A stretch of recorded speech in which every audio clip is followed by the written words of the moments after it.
Hello and welcome back to Hearts Wide Open, the place where young men can be vulnerable and where we discuss stories that relate to our mental health and the mental health of other men. I'm here again. This is Dennis. And Sarush is here as well. Yes, and today we wanted to switch up this intro a little bit. Yeah. So today we first wanted to start the intro by asking ourselves. So I will ask Dennis, what are you grateful for the past week?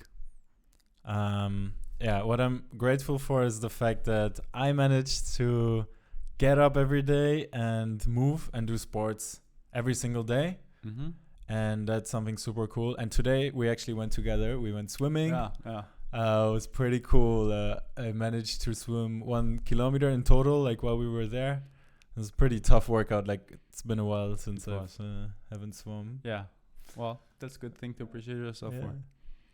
And for me, something that I appreciate this week, which is also, I think, related to the topic of the podcast for this episode, is I think I really started to take in the small moments that I had this week and really try to capture them in a picture or a video. If the people who follow me on social media probably have seen this post recently, but I think also really for me it was just be in the moment and try to capture it and just enjoy it the way it is, which kind of is a beginning and a segue to this episode of our podcast, which the question is, why do we always want more to be happy nowadays? I need more. So this is the question that we are trying to answer. So why do you think we always need more and we're always striving to like do better and this could be better, this could be more perfect, I'm not there yet? So I think there's a difference with striving to be better versus always wanting more. Mm-hmm. I think the negative side for me, which is recently something I've been thinking a lot about, is like when I go out with my friends, I'm not enjoying the moment necessarily sometimes because I'm thinking about, but if we have the other friends as well, this could have been better. Mm-hmm. Or if we had this kind of food, we could have had more fun. If we had gone to the party, it could have been better. And then I have these questions like all around in my mind, and all of a sudden I come back to myself and I was like, dude, you're not in the moment and you're not enjoying it. So this started like a train of thoughts in my mind. And I thought this is not only the case when I go out with my friends. I thought nowadays if I ask for a raise, and even if I get it, I'm not still happy enough because I think like, then I could have asked for more. You get it. There's this mentality of there is always more and there is always more and there is always more. Mm-hmm. And then I was thinking, why? Where did this come from? Mm-hmm. And I randomly watched a video about like modern capitalism. That now they're trying to push you really over how to buy their product. And the example was... who is they? Like, you mean just companies in general or... Yeah, like the companies that really own this market and they're trying to push you to buy this product that they're selling. They're trying to create a need in you that you're not good enough. Let's take a product like maybe an example. One example that really hit me was anti-aging cream. Mm-hmm. Like they show you a picture of Sarush and another picture of Sarush in 30 years with wrinkles, still hot by the way. And they show you that this Sarush in 30 years is unwanted. And they say, is this really where you want to be in 30 years? No. So if you don't want to, you can, what can you do? Please use our anti-aging cream. Like, and for me, this is ridiculous. How can you sell a product to somebody to stop aging, which is something really naturally happens. And then it hits my mind. Oh, wow. It's not only this. And I feel like especially these beauty products are always targeting like a certain thing, like maybe a stigma or a trend in society as well. Yeah. I feel like now that like men are also like it's more cool now for men to also do skincare than it was, let's say, 10 years ago or so. But it used to be really heavily focused on women, actually, this type of marketing. Like, here's anti-aging cream. This will help you lose belly fat. This will make you look more fit. Like, so many, like, this will make your hair look stronger. And like, so many things just targeted at making you feel less. So I need more now. And this product might be the solution for me. This is the thing. Do you want to last longer in bed? Do you want to be healthier? Do you want to be taller? And there is a product literally for everything. And it's always like a quick fix. Like, exactly. Everything is like a quick fix. And for me, this was a start of a train thought that what am I doing with my life? In a way that, we always, these companies, when I said these companies and modern capitalism, they have to sell you something, right? Because if you're happy with your age and if you're happy with your height and your hair and everything, I mean, I think you're not going to sell. They have the same thing. Like, they also always need to make more profits, more sales, grow, like exponential growth. And that's like, so the same thing also drives them in a way, no? I think they care about money, really. So they want more money, yes, to answer to your question. But then I think, and this is a very complicated thing, but there are companies that are making habits in societies. Those habits will change the way people think in the long run. You don't think that it affecting Dennis now in 2020 to 2030, so in the next 10 years. But subconsciously, it really changes you. Like, one example is online dating. So, for example, online dating was probably already big from maybe 10 years ago. More. I think Match.com was established early 2000s. Early 2000s. Yeah, okay. It was the time you have to have a resume and you have to fill some forms. It wasn't really... wasn't a big thing. Like, now almost every single has a dating exactly app. This is what I'm saying. Now it started back then, but then this way of using technology is also a way you change the psychology and the customer behavior. That now there's a generation of young people that they got to the age of 18 or 16 when it was COVID. They didn't initially had so much socializing with other people at the same age. So naturally, and this is the generation of TikTok, so they are grown up in this field of social media. All of a sudden they see, I cannot go out, but there's Tinder and Bumble, that the next guy is one swipe away. Like, my happiness is one swipe away. And this goes on. Like, this starts here and you think, I can also go out, talk to people. But then this ease of access of things also pushes you to, okay, I'm not going to go out. And literally, if you stay home today, you can work from home. If you order food, it comes to your home. The groceries come to your home. People come do your laundry. They go out. You can have your Tinder date and the Bumble date. They come to your place. Literally, if you don't move from your house, you can live. Man, this really hit so many things just now. Like, I was just thinking about myself. Basically, you can have everything done for you and you're just sitting in your chair at home.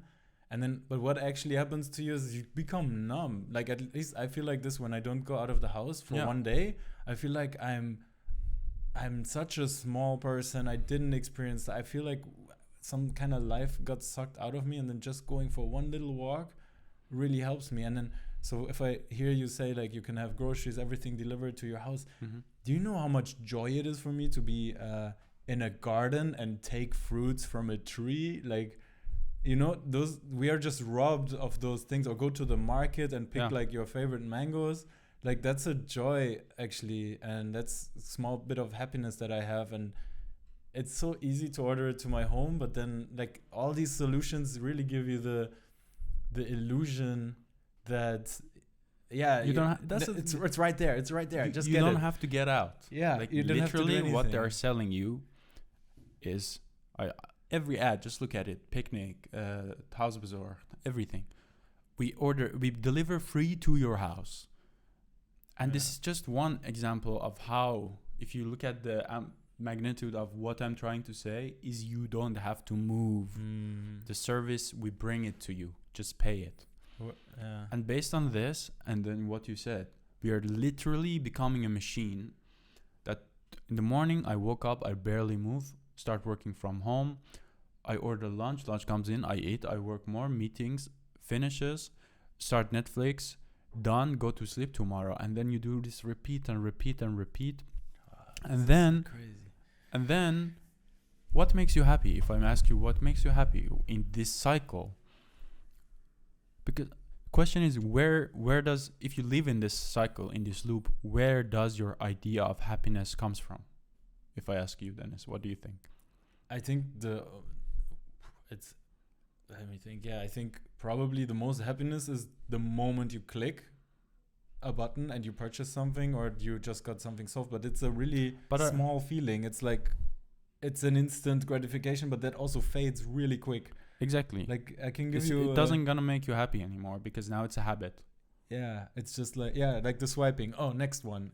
Small bit of happiness, like just this instant gratification. Okay, next one, instant gratification, and then you just move from these really small moments. But if I think about it, I think the most beautiful things or the happiest moments I've been in is when I took time for something. So the most beautiful relationships, if you want to build something with someone, it takes time. You're not going to find that on your next swipe. Like, even if you want to go out with that person, you're going to have to spend time with them. And then also go through hardships, etc. Because those hardships actually make the bond stronger and the relationship more beautiful, and you get to know the person on their dark side and their bright side, and like how they've been grown and how they're going to grow. And the same, for example, another example, a different one, when I buy clothes. So this is maybe an interesting side fact. I committed this year that I'm not buying any new products. So everything I buy is refurbished or secondhand or handmade. Just wanted to get a little bit out of this like new buy more kind of habit for this year, and then let's see how I can continue this maybe after this year. But so now I go shopping in vintage shops, and I have a story for every shirt I bought there. I love these flowery shirts. So I went to some vintage shops in Amsterdam and I bought this new, really colorful, nice flower shirt. And it was a process. I found the shop, like I was just biking past and I was like, oh, this is a vintage shop. Let me just check it out. Went inside, picked the shirt, like after I tried 5 other shirts, really liked that one. And this shirt probably also has a story because someone else owned it before me. And I was actually curious about that. But there's no way to find out. And then like I talked to the guy there a little bit. I saw a really nice other shirt, like a tennis kind of shirt. And it had a stain on it, and then I paid for it. I even negotiated a little bit, and then he actually said, okay, the stained one, you can have it for free. I was like, yeah, nice. And but this is the thing. Whole experience now with these two things, you know? But I think you go out of this loop to create that experience for yourself, which is what I'm saying, that we are living machine-like nowadays, most of us at least, and we don't break out of that loop, and we don't give each other time. Because going back to what you mentioned about relationship, people do not give each other time anymore. Like I literally go on dates and they're like, yeah, but you are this and that. I'm like, dude, we went out literally 1 hour. How do you know I'm this and that? Because why do you think it's like? Because the next date is one swipe away. This is the idea. That's the promise that they give you. Yeah. This is the promise that they gave you, that your love or the one is waiting for you on the app one swipe away or one date away, literally. And just people are used to this. People do not wait for things anymore because everything is instant. Everything is instant and everything is provided for you. That's what I was saying. Yeah. You just have to pay and we bring it to you. Or you pay with your time.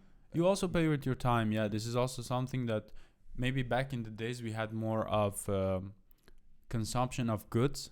But now I think more than ever we have media consumption, which is also more intense because it also affects the way you think about everything, about life. So going back to my point, you don't think right now that is affecting you, but in subconscious it is affecting you. Like you see all those when I ask you what do you think it makes them happy, I think these people who live in this loop, or even me, I cannot lie, also sometimes myself, our idea of happiness and a great life comes from Instagram, from social media, that I see, this guy is in Greece, that girl is in Bali. Literally, I'm not kidding you, every other date I go on, when I ask you where do you want to, Bali.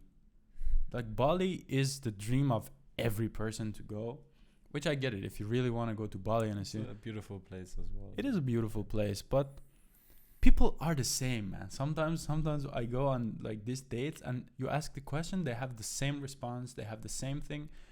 Because everyone's getting the same ads and buying the same things. Exactly, because everyone are seeing the same media. Like 20 years ago, you were in Germany, I was in Iran. I had no fucking clue what are you watching. You had no clue what media I'm exposed to. Yeah, or not even media. I mean, just what you play with your friends. Yeah, on the your street, friends, your grandparents, and everything. But now, everybody watches the same thing. Yeah. Everybody has the same loop. Have you watched that show? Oh yeah, I'm in episode 5. Yeah, okay. Yeah. And people don't think about how to break out of this loop. Which, I mean, if you're happy with the loop that you are, good for you. I know I'm not. And this started this train of thoughts in my mind, well, for a long time, but specifically more in the last week, that how to break this loop. And every time I go out now, and I had this conversation with a bunch of other people, I try to sit there, just look at my friend, think about the good memory that we had, just be there in the moment. And I also tell them that, hey, if this is the last time we meet, I know it's a little bit dramatic, but maybe this is really the last time we meet. Just act like this is the last time you meet somebody. And I know it's a little bit of, this what you read in the books, but I think it also gives you a lot more mindfulness if you are there in the moment, sitting in the rain, having a beer, just listen to the sound of rain, taste the beer. Just listen to your friends. I don't know. Hug them. Be there. I'd even add to that. Maybe it's a beautiful thing to do Sure. it like this. Like, having when you meet your friends or someone you meet, to have the curiosity like you're meeting them for the first time, and the gratitude like you're meeting them for the last time. And That's with that intention, I think you can really be present in the moment. Yeah. And even if you're not like, honestly, it's not easy to always be in every moment, and it's completely fine to drift away. And I have this all the time, but I think it starts with having the awareness of, okay, I'm not really here right now. What's going on with me? Okay, should I like do something about it, or can I leave it aside and really be here? And then also being honest with your surroundings. Like, I'm not feeling well. I'm not really present right now. That's fine. I think it starts with being aware. Okay, am I present right now? Am I not? And not just drifting through experiences. Like, no, I think this being aware is very important. You don't necessarily have to take action at the moment, but I think just knowing that, okay, I'm zoning out, maybe this is important. And like another thing that, because you said something really interesting about the media that we're consuming, like in social media mainly, let's say. What annoys me so much is that there are a lot of people who are just posting holiday pictures and when they're out with friends and having drinks, for example. And I've actually started, like, if people are only posting holiday pictures, and I'm like, it's fine, like, you're on holiday, great. But the thing is, life is not a holiday. Like, at least you're not always on holiday.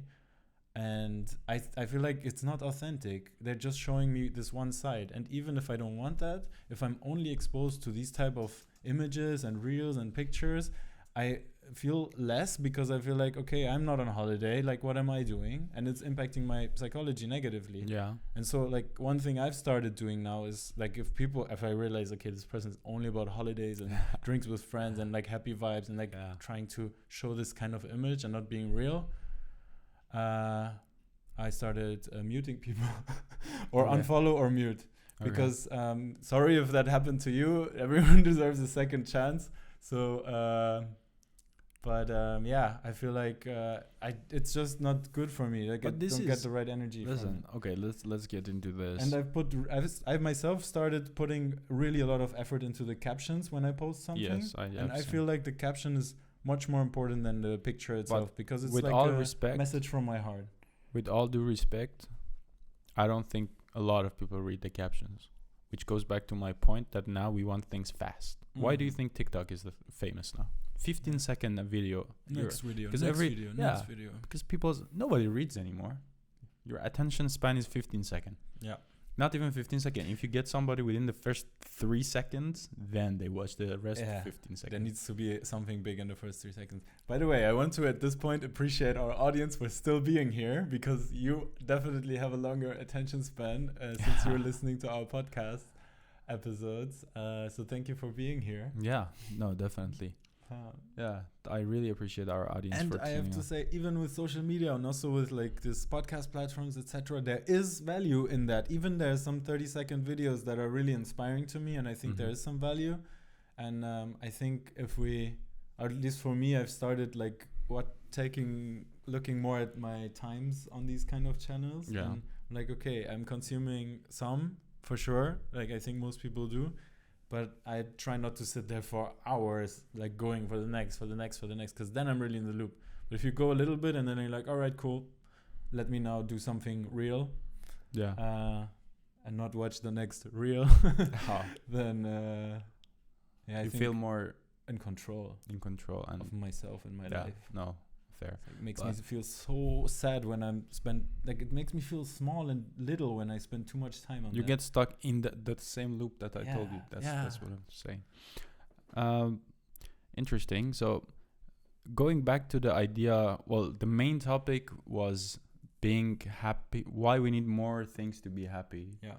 I want to have a segue. Do we need it to be happy though? Do we need more things to be happy? That's a question.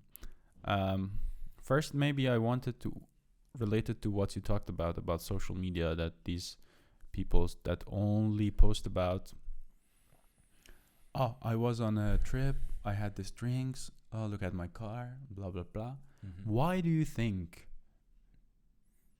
people these days only post these kind of quote-unquote happy mood or vibes? Why do you think they only share those? I think it's like you were generalizing here, of course. Like maybe not everyone does that. Yeah, but your opinion. But I feel the trend is definitely on that side. I think it's life is so fast because of all of this, and I think we only have a small attention span, and maybe in that small attention span that we get from others, we're trying to show our best side, let's say, or the happy side, or we're trying to hide something from others, like how we're really feeling. For example, like I've seen this recently, and you can find even some clues sometimes in these quote-unquote beautiful, amazing moments. Yeah. Like if you see a person, let's say on Instagram, and they're always posting pictures and they're like on holiday and it's really beautiful and nice makeup, etc., but on every picture they're holding a drink, alcoholic drink. Yeah. They might have a drinking problem and it's right there in the picture, but no one realized it. So I think like we're also trying to like probably hide things about ourselves, or like I don't know, for me it's more of a core question. What are you trying to say? What are you trying to show? Are you trying to say that you have a good life? Are you trying to tell to the world that look at me, I'm having fun? Which is okay if you genuinely want your friends to know that you're having fun, but then I think if they are your friends, they also need to know when you're sad, when you're demotivated, but when you're tired. And then I'm more open to posting this kind of stuff as well. Like if I feel bad, I sometimes do post that I feel bad.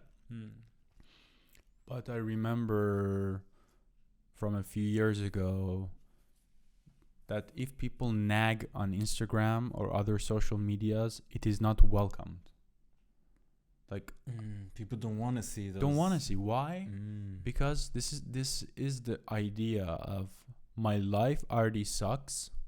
The idea that Instagram and other platforms are trying to create is, do you want to get rid of your boring life? There's an app that happiness is one swipe away.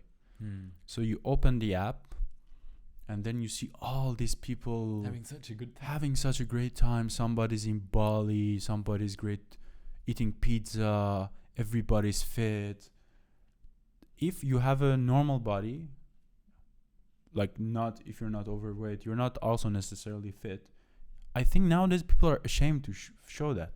Because that doesn't hold up with the standards of Instagram that make those audience happy.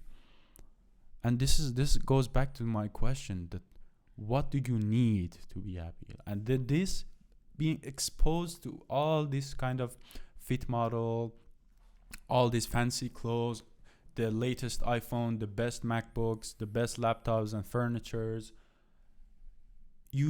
I think this subconsciously creates an idea in your mind, if I don't have the most money, if I'm not in Bali, if I'm not in Greece, if I don't have I'm not happy, and I'm never gonna be. I think this subconsciously you're doing this to yourself by exposing yourself to those media. And by you, we also mean ourselves. I mean, I also sometimes have it, and for me, not always, but I try to be conscious of I see this person, because I talk to those people, and I don't believe what I see on social media. I see people going partying every week, traveling and blah and blah, and they have good jobs. I know they are deeply unhappy with their life. They have no sense of purpose. They don't know what they're doing. They're just giving a vibe that, look at me, I got it all together. Creating this fake circle of their life in social media. And for me now, I'm looking for less, honestly. Now when I try to buy something, question is, I ask myself, Suresh, do you really need it? Like, if you don't have it, is your life is gonna be like does it worth buying this thing to your life? And for me, I value most my time. For example, I bought an electric bike that now broke down, a long story. But for me, that was an interesting purchase because I knew it's gonna save me time to go to work, and I'm gonna use it. It's more fun as well because it's also fun. It's super windy. Like, if you have electric bikes, you can do longer distances without heavy wind against you, etc. But now with new phone, if I want to buy, I'm like, does it really make me happy that if I want to buy that phone? Or I take that money, I don't know, go on a trip, I meet some new people, experience new things.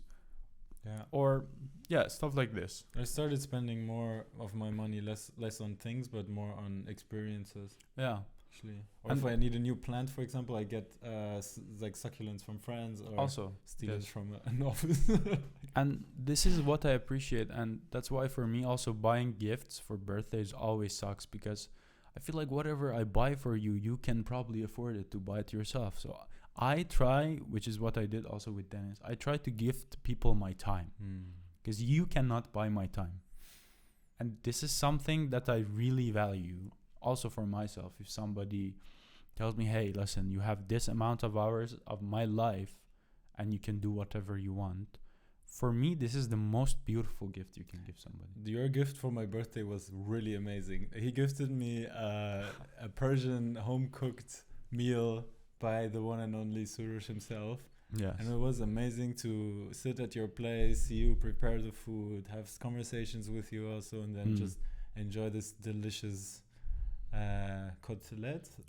Yeah, it was cutlet. You have still one more gift. It's not the cutlet that you would know in the European sense. It's a bit different and more like what's in it's it like actually. Small patties of but with meat more and potato. Yeah, it's pretty and amazing. you still have one more gift that What was that again? You don't That was remember? an Okay, then I'm experience. not gonna. Oh no, yeah. I also got a day where we can do whatever I want. So Yeah, and I let's see. cannot say no. Yeah. That is the thing. Yeah. So I value this more, really. And like right now, before the podcast, we were just sitting in Dennis's balcony and having some oatmeal and just had some music on. And I was really happy. This was a moment that I could say I was happy. Yeah. And you were singing. That was so beautiful. I was singing, and it was just the nice atmosphere that I was trying to capture also in a picture. And for me,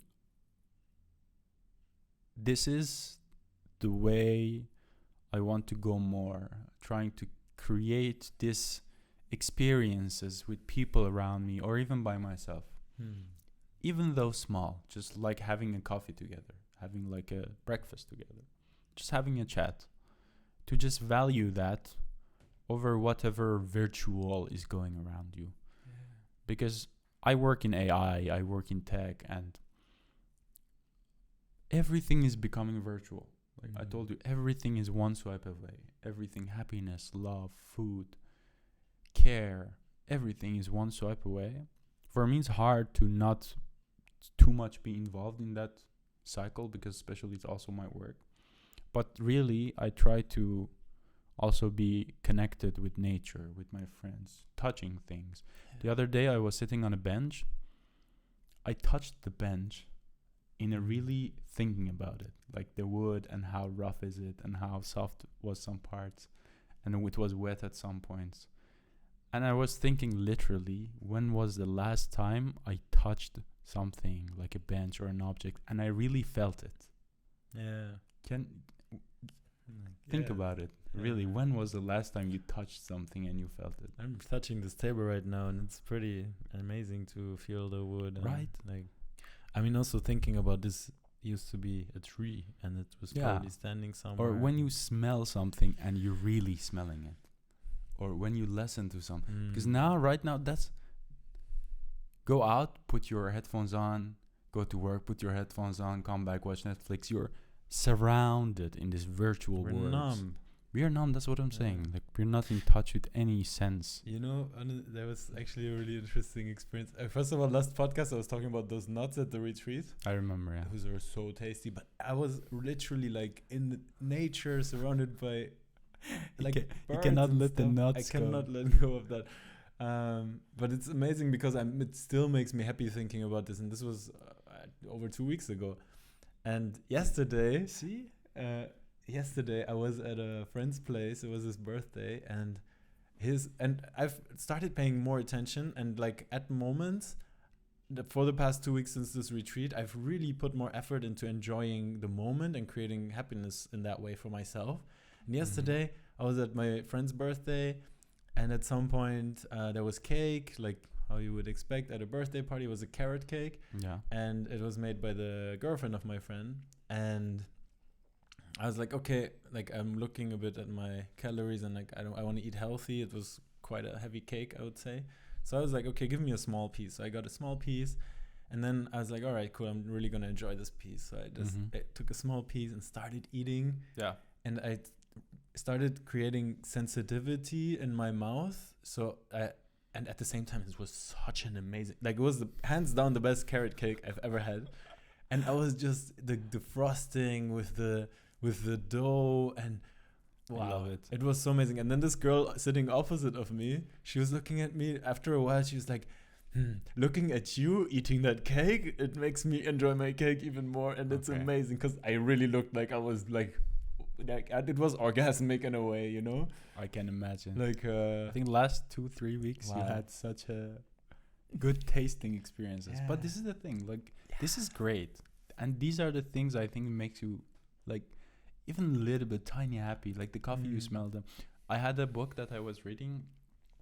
It was about mindfulness and meditation, and it had a meditation called the chocolate meditation.